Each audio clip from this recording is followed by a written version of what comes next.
নমস্কাৰ বন্ধু বান্ধৱীসকল, পুনৰ এটি নতুন খবৰ লৈ মই মানসে আপোনালোকৰ কাষত আহি সাজু হ'লোঁ। বন্ধু বান্ধৱীসকল, লুইতৰ বাতৰি চেনেলে আপোনালোকৰ বাবে আজি আগবঢ়াব আন এটি দুখবৰ। বন্ধু বান্ধৱীসকল, আজি মই আপোনালোকৰ বাবে আগবঢ়াইছোঁ জনপ্ৰিয় অভিনেত্ৰী চেতনা দাসৰ এটি খবৰ। ছ'চিয়েল মিডিয়াত বৰ্তমান এটি খবৰে হাহাকাৰ লগাইছে। অভিনেত্ৰী চেতনা দাসে হেৰুৱালে আন এজন আপোনক। আকৌ চকুত চকু পানী অভিনেত্ৰী চেতনা দাসৰ। এইবাৰ অকালতে হেৰুৱালে অভিনেত্ৰীগৰাকীৰ যি নাতিক। হয় বন্ধু বান্ধৱীসকল, অভিনেত্ৰী চেতনা দাসে হেৰুৱালে নিজৰ নাতিয়েকক।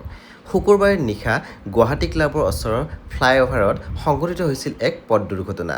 এই পথ দুৰ্ঘটনাক মৃত্যুক সাৱটিলে 19 বছৰীয়া এজন কিশোৰে।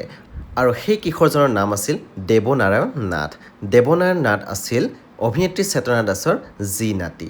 দেৱনাৰায়ণ আছিল চেতনা দাসৰ ডাঙৰ ছোৱালী অনিন্দিতা দাসৰ একমাত্ৰ পুত্ৰ। উল্লেখযোগ্য যে তেওঁ আছিল এগৰাকী ভাল অভিনেতা। নাট্যদল চিগালৰ নিয়মিত অভিনেতা আছিল দেৱনাৰায়ণ। বৰ্তমান শকত ভাঙি পৰিছে অভিনেত্ৰী চেতনা দাস। চেতনা দাসৰ যি নাতি দেৱনাৰায়ণ দাসৰ বিদেহী আত্মা চিৰশান্তি কামনা কৰিছোঁ।